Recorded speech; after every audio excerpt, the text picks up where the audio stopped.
E aí, pessoal do ensino médio, tudo bem? Eu sou o Thiago Lazarim, professor de Sociologia e do componente curricular Mudanças Sociais, Demografia e Trabalho, que é o que vocês estão vendo aí na tela, né? Então, eu vou falar para vocês o desenvolvimento da aula, né? Eu já apresentei uma aula falando sobre a atividade 1, mais especificamente, sobre a proposta dela, sobre a proposta de estudar um livro que se chama O Mestre Ignorante, do Jacques Rancière, mas é só uma proposta, tá? Não é nenhuma obrigação. Foi um livro que eu sugeri e que não está no material do Estado, mas que é uma provocação mesmo para a gente poder fazer o que exatamente? Refletir e criticar a respeito do assunto mudanças sociais. Isso é o mais importante. E na aula de hoje, o que eu vou fazer? Eu vou fazer um sobrevoo sobre todas as dimensões desse componente, que são as mudanças sociais, a demografia e o trabalho. Então, se na aula passada eu falei mais detidamente sobre as mudanças sociais, nessa aula eu vou falar dos desdobramentos dessa atividade 1 e vou fazer uma espécie de panorama para vocês terem uma visão do todo, né, de como que ao longo desse bimestre, vamos dizer assim, a gente vai trabalhar esse componente curricular. Então, vão ser 5 atividades, sendo que cada uma dessas atividades vai ter um número aproximado de 8 aulas. Aliás, vai ter exatamente 8 aulas, tá? Então, 8 aulas da atividade 1, 8 aulas da atividade 2, 8 aulas da atividade 3, 4 e 5, tá certo?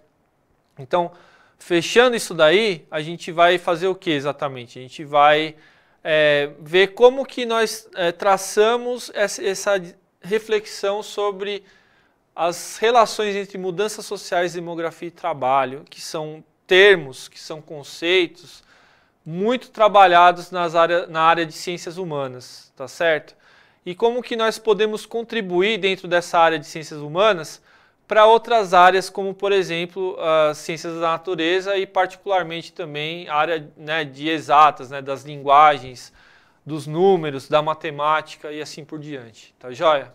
Então, eu vou começar com você esse percurso, tá?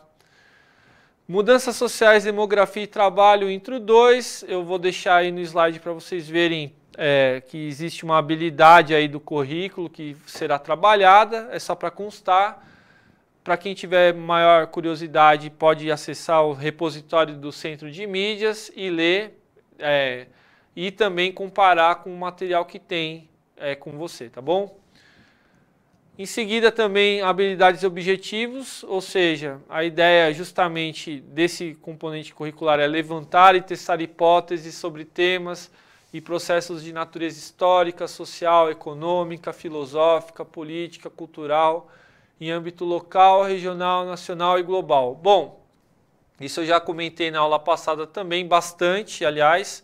Eu falei um pouco sobre a importância metodológica, da importância de pesquisar em fontes confiáveis, de como que nós temos que entender o jeito certo de fazer isso, né? Então, onde procurar, como procurar, o que procurar exatamente. São questões que a gente deve ter em mente antes de começar uma pesquisa, tá?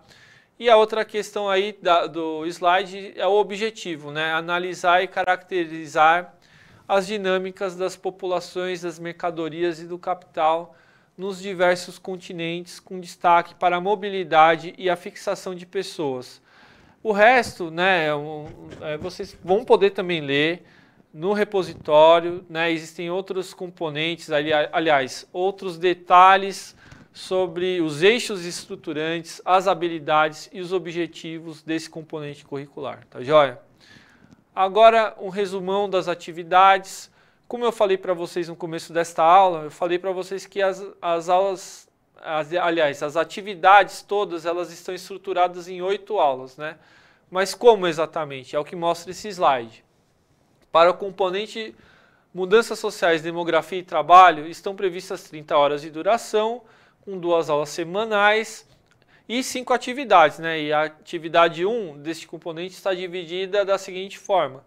Atividade integrada 1, introdução, que tem 2 aulas, o desenvolvimento com outras 4 aulas e a sistematização com 2 aulas, que são as aulas de encerramento. Então, essa introdução ela é o que exatamente? A sensibilização, o momento em que vocês estudantes vão entender melhor qual que é o objetivo do componente curricular, o tema que está sendo trabalhado, a importância disso para a sua vida, se é que ela existe, né? Então, você que vai avaliar isso, se tem alguma coisa ou não a ver com a sua vida, né? Mas, de qualquer forma, é algo que vai ser trabalhado na escola e em conjunto, de uma forma coletiva. Então, tudo isso é importante para a gente aprender não só a pesquisar, né? Então, eu falei da pesquisa e tudo mais, mas pesquisar e saber ler os colegas, ler as contribuições dos seus colegas, saber trabalhar em grupo, compartilhar esses ensinamentos todos que nós vamos produzindo, tá? Então, essas duas primeiras aulas têm a ver com esse momento aí de aprendizagem, mas daí tem um momento que é qual? Que é o do desenvolvimento, que são outras 4 aulas. Nesse desenvolvimento, quando você já tem uma ideia razoável do que trabalhar, mas daí você vai se juntar em grupo e pôr a mão na massa mesmo, né? Então esse negócio de pôr a mão na massa ele é muito importante porque vai fazer você aprender a matéria de uma outra forma, né? Em vez de você só ler o que está escrito na lousa e depois decorar e etc., a ideia aqui é um pouco diferente. A ideia é que você passe a se envolver mais com o que você está produzindo de conhecimento. Então, nesse sentido, você vai ser convidado a pesquisar, você vai ser convidado a ler, não só os trabalhos que estão na internet, eventualmente, mas os dos colegas, né? Você vai pensar para além da caixa, vamos dizer assim, e também registrar isso, né? Então tem o momento do registro das atividades que é super importante e esse registro ele pode se dar de várias maneiras, uma delas é o registro escrito, mas também existe o registro visual, né? O registro audiovisual, você vai poder ver qual que é a forma que é mais pertinente. Isso quem vai decidir são vocês nas salas de aula com os professores de vocês e etc, tá bom? E no fim a sistematização, né? As 2 aulas finais da atividade, elas servem para você compartilhar esses registros todos que foram feitos. Então, tudo isso que você fez, que pode, eu até pensei em forma podcast, vamos supor que você gravou um podcast e isso é uma forma legal de você registrar o que você fez, né? Então, as pessoas vão ouvir coletivamente os podcasts de cada grupo, né? Se no caso vocês forem trabalhar em grupo, ou se for um trabalho individual, mas acho que essa atividade aqui é em grupo, tá? Mas é um grupo que a atividade vai ser compartilhada de uma forma igual entre todos. Então, se é um grupo de 5 pessoas, os 5 vão ter o mesmo tempo, que vão trabalhar, que vai ouvir a voz lá no podcast, por exemplo. É só um exemplo, tá bom? E daí, quando tiver o trabalho feito, vocês vão ouvir coletivamente todas essas produções, tá joia? Essa que é a ideia, então.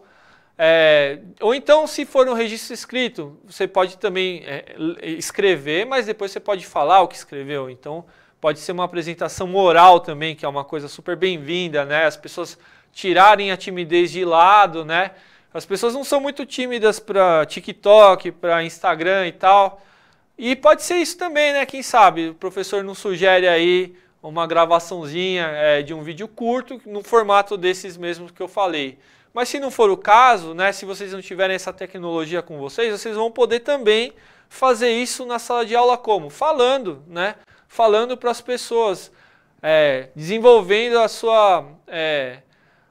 sua forma de se expressar, né? Eu sou tímido, às vezes eu também me embaralho um pouquinho com as palavras aqui, mas a gente tem que vencer um pouco esse medo, né? A gente tem que ir em frente e não parar, porque é muito importante a gente saber se expressar, né? E vocês vão ver isso também com relação ao próprio assunto do componente curricular, que é mudanças sociais de demografia e trabalho, né? A gente precisa problematizar e precisa saber falar para as outras pessoas quais são os problemas que nos afetam relativos às mudanças sociais, por exemplo, tá joia?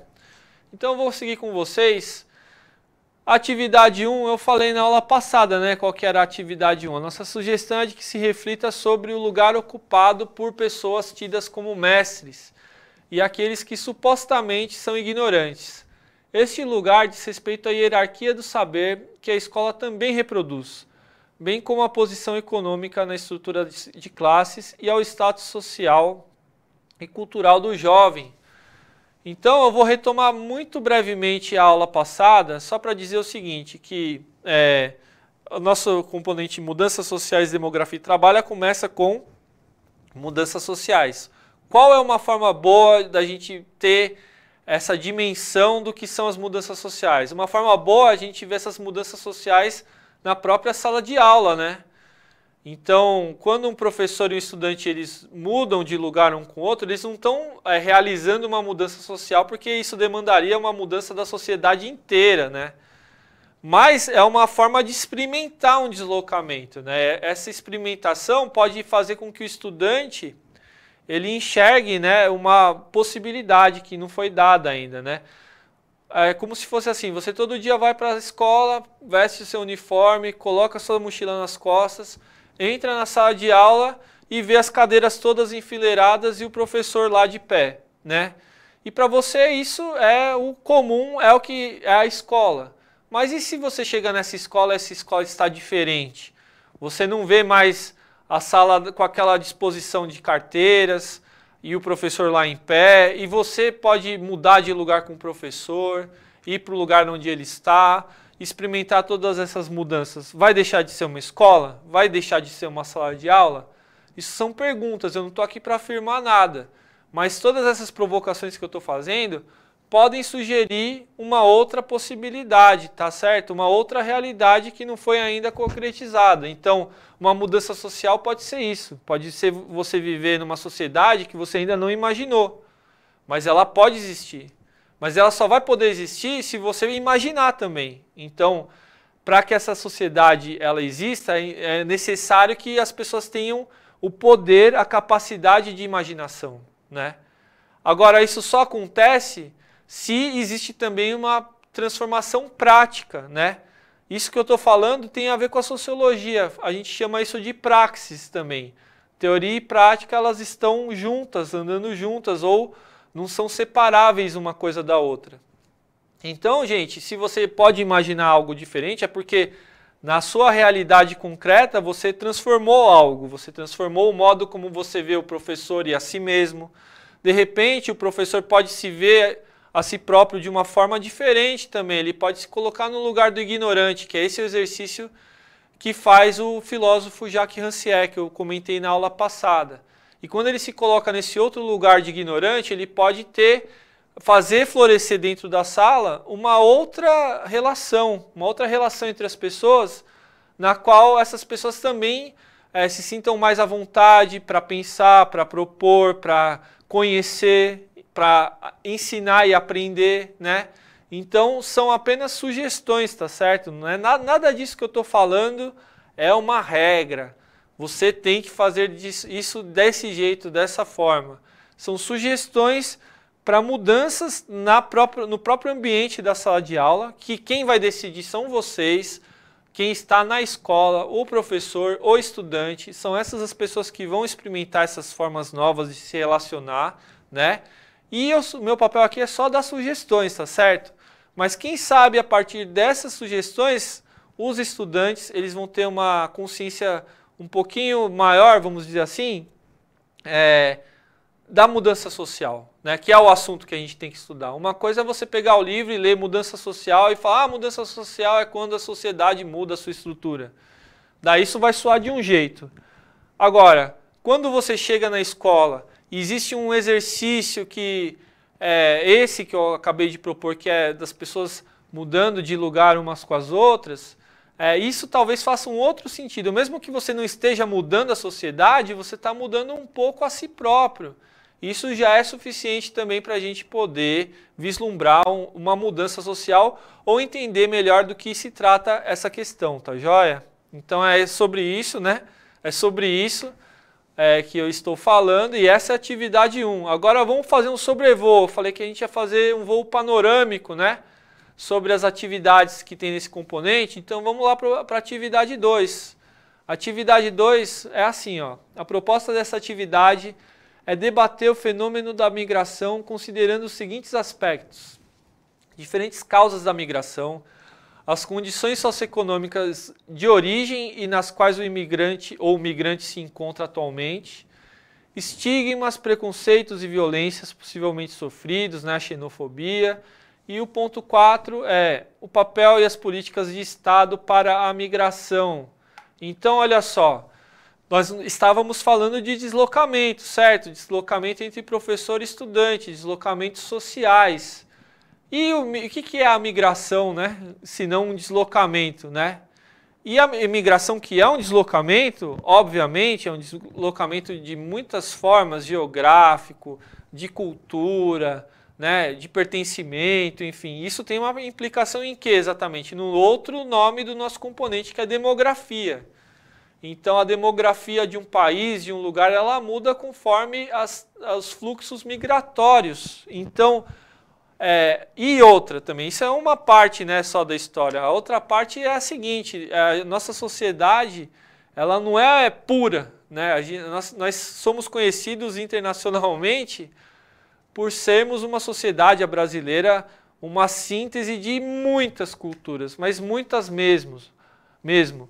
E o estado de São Paulo, ele também é um caldeirão de culturas, né? Então nós temos aqui uma população que tem muitos, que são descendentes, né? A população é descendente de muitos imigrantes, daí você pode considerar imigrantes dentro do próprio país, né? Os nordestinos que tiveram um papel fundamental aqui no estado de São Paulo, mas você pode pensar em outras regiões do Brasil também, né? De outros estados, mas os nordestinos consideravelmente, né? Por causa mesmo dos acontecimentos históricos que nós vivemos, a mudança do eixo econômico do Nordeste para a região Sudeste, né? Do empobrecimento da região Nordeste.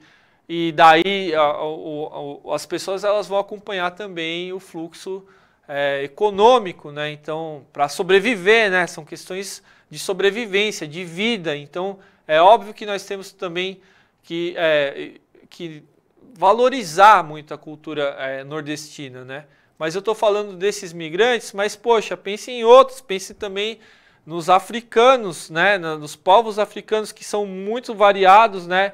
E que teve uma parcela desses povos, né, que veio para o Brasil. E essa parcela se consolidou primeiro na região Nordeste, mas também veio para a região Sudeste depois. Então nós estamos falando dos nossos ancestrais africanos, nós estamos falando dos nossos ancestrais europeus, né, dos nossos colonizadores, os portugueses, etc. Nós estamos falando também das outras ondas migratórias que nós vivemos aqui, principalmente no desenvolvimento econômico, aqui da industrialização. Então nós vamos falar de italianos, nós vamos falar também de japoneses, enfim. O estado de São Paulo ele é rico também por causa disso, tudo que eu acabei de falar para vocês, né? Vocês sabem muito bem disso. Mas então vê que isso é muito importante para a constituição da demografia de um lugar. Para as mudanças sociais, vejam só como que esses diferentes migrantes, eles se posicionaram também em lugares diferentes da nossa hierarquia, da nossa sociedade, né? Quem era descendente de colonizador, realmente teve mais privilégios, né, do que as pessoas que são descendentes dos povos que foram escravizados, né? Então, isso é muito importante, porque isso cria uma desigualdade e a nossa sociedade brasileira ela é fundada nessa desigualdade também. É uma desigualdade estruturante da nossa sociedade. Então, veja só como que a questão da mudança social, que é um fator do nosso componente, ela está intimamente ligada com a questão da migração. Nós não podemos falar de uma coisa sem outra. Então, para dar uma visão mais geral da associação da mudança social, né, da mudança de posição social com o trabalho, a gente tem que falar também da demografia, a gente tem que falar dessas mudanças, desses deslocamentos, dos deslocamentos que tem a ver então com os deslocamentos de populações, né, de gente que produz, de gente que tem um modo de vida, né, de gente que traz um modo de vida de um lugar para outro, de gente que passa a instaurar e a transformar o lugar para para o qual se mudou com base nessas heranças que teve, né? Heranças culturais, essas heranças de modos de trabalhar, de modos de pensar, de modos de sentir. Então vejam só que é uma questão importante essa também, né? Então nós vamos falar de tudo isso na atividade 2, mas eu vou ter que falar ainda das outras 3 atividades, então vamos lá. Atividade 3. O foco dessa atividade diz respeito ao mundo do trabalho. Compreende-se que as pretensões profissionais dos estudantes podem refletir oportunidades de vida desiguais, baseadas em fatores como mobilidade social, pobreza, classe e status. Vejam só como tem uma coerência essas atividades todas, né? Essas atividades todas, elas têm ali um começo, que é a mudança social, daí tem a demografia e tem também o trabalho, a questão do trabalho, que é transformar a natureza, né? Essa é uma definição clássica da sociologia também, é o homem que transforma o meio em que ele vive. O homem, eu digo o gênero humano, tá? Então, é o ser humano que transforma o meio em que ele vive. Ele transforma o meio em que ele vive e, ao fazer isso, ele transforma a si próprio. Isso é o trabalho, isso é a filosofia do trabalho também. Então, o trabalho ele está totalmente interligado com a mudança social. Se as pessoas elas trabalham numa condição de extrema pobreza, de extrema miséria, vai haver mais dificuldade para uma vida diferente, né? Então, quer dizer, quanto mais um povo sofre, mais difícil é de mudar, né? Mas é mais necessário também mudar. Então, um povo que sofre, ele precisa ter mudanças para não viver mais nessas mesmas condições. E como que a gente vai ver isso? A gente vai ver isso com um olhar crítico e reflexivo, que é o que proporciona esse componente curricular. Então, a gente vai pensar teoricamente, conceitualmente, a gente vai pensar sobre a questão da mobilidade social, o que significa a pobreza, o que significa a classe, o que significa status, todos esses conceitos sociológicos e conceitos que nos ajudam a desnaturalizar coisas que são consideradas naturais. Mas o que é isso, professor? Eu não falei no começo que é natural que os estudantes eles vão para a escola, coloquem seu uniforme, a sua mochila e vejam o professor e se sente na escola como todos os dias fez e volte para casa e isso passa meio que batido. A questão do estranhamento, ela se faz necessária para a gente perceber que não existe só uma forma de existir, uma forma de viver como essa que eu falei, uma forma de estudar que é essa que eu falei. Você pode estudar sim de outras formas.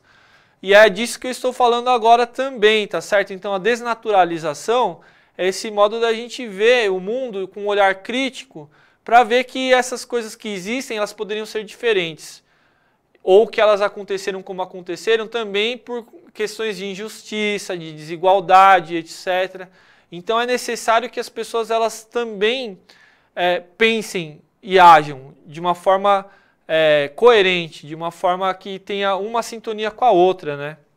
E para fazer isso a gente precisa ler, a gente precisa estudar, a gente precisa se inteirar sobre o que já foi dito, sobre esses diversos assuntos que nós estamos enfrentando, mudança social, demografia e trabalho, né?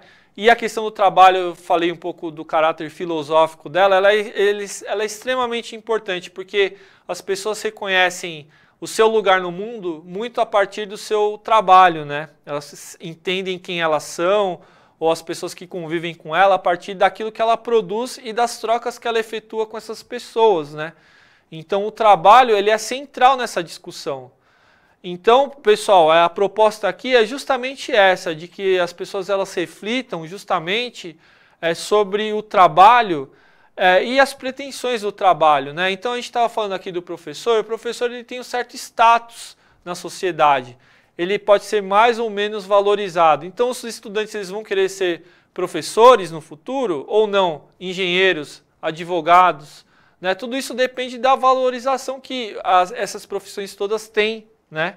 Então, é muito mais provável que os estudantes queiram, aspirem uma profissão pelo rendimento que ela proporciona, né? E não apenas e pelo prestígio que ela dá. Uma pessoa que é um médico e tem muito prestígio na sociedade, né? E tem muito prestígio e tem um bom salário, que é muito bom, porque o médico merece realmente ter um bom salário, né? Mas e outras profissões que são tão necessárias ou muito necessárias também, mas que não têm a mesma remuneração, né? Existem várias, e geralmente essas profissões elas têm mais a ver com o trabalho manual, que é convencionado como o oposto do trabalho intelectual. Então, as pessoas que pensam, elas ganham mais. As pessoas que só trabalham com as mãos ganham menos, né? Isso é um problema filosófico muito antigo, inclusive, né? Essa separação entre trabalho manual e trabalho intelectual é algo que é muito antigo na discussão filosófica e que é muito problematizado. E que, portanto, deve ser desnaturalizado, né? A gente deve ser crítico com relação a essa separação. E é disso que se trata também. Então, a gente vai começar a pensar nesse sentido a partir da atividade 3 também. E por meio da atividade 3, a gente vai problematizar todas essas escolhas que os estudantes fazem ao longo da sua trajetória, tá joia? E agora eu vou passar para a atividade 4, porque ela também tem a ver com o trabalho, né? Vamos ver. A proposta da atividade é fomentar a reflexão e crítica a respeito da exploração do trabalhador e os muitos mecanismos vigentes de reprodução da desigualdade social. Isso também significa pensar a respeito dos processos históricos que conduziram um grande contingente de pessoas a situações graves de vulnerabilidade. Então, pessoal, a gente vai pensar sobre a exploração do trabalho, né? E sobre as pessoas que sofrem com, por exemplo, o trabalho escravo, que é um fenômeno ainda contemporâneo, infelizmente, né? A gente vai pensar sobre a precarização do trabalho. Então, quer dizer, hoje em dia a norma é que o trabalho ele seja assalariado, né?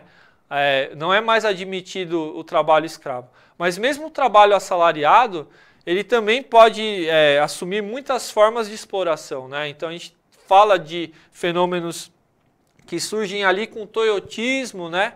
A gente já viu isso em sociologia, ou pode ver ainda em sociologia, o toyotismo, ou então o fordismo, o taylorismo, todas esses trabalhos contemporâneos que têm a ver com a forma de organização do trabalho, o modo de produção num determinado estágio do capitalismo, né? E as relações que se instauram dentro das empresas, das indústrias e tudo mais. Então a gente vai ver como cada uma dessas fases elas contribuíram para que o trabalho hoje fosse como ele é. E o que eu quero dizer simplesmente é que o trabalho hoje ele pode ser precarizado e pode envolver também uma grande exploração do trabalhador. E a gente precisa refletir sobre isso. Por que algumas profissões são muito exploradas, né, ou deixam de ser exploradas? Isso é uma coisa que a gente pode ver também na atividade 4, a partir de leituras de gráficos. Então isso é uma coisa que eu vou detalhar mais no futuro. A atividade 5, para finalizar, um dos objetivos dessa aula é analisar a desigualdade da representatividade de acordo com marcadores sociais como raça e gênero, o que se reflete de modo notável no mundo do trabalho.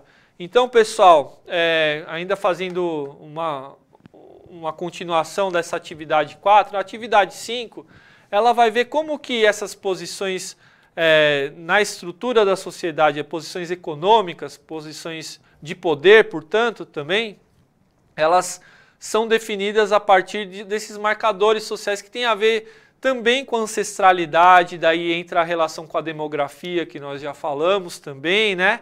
Migrantes, então, quer dizer, existiram muitos processos históricos que envolveram injustiças, violências, etc., e que fizeram com que pessoas fossem discriminadas de acordo com os marcadores que elas são vistas, né? Então, a mulher negra, ela é estatisticamente verificada como a pessoa que é mais vulnerável na nossa sociedade. Agora, como que a gente vai fazer isso? É só afirmando isso? Não, a gente pode pesquisar.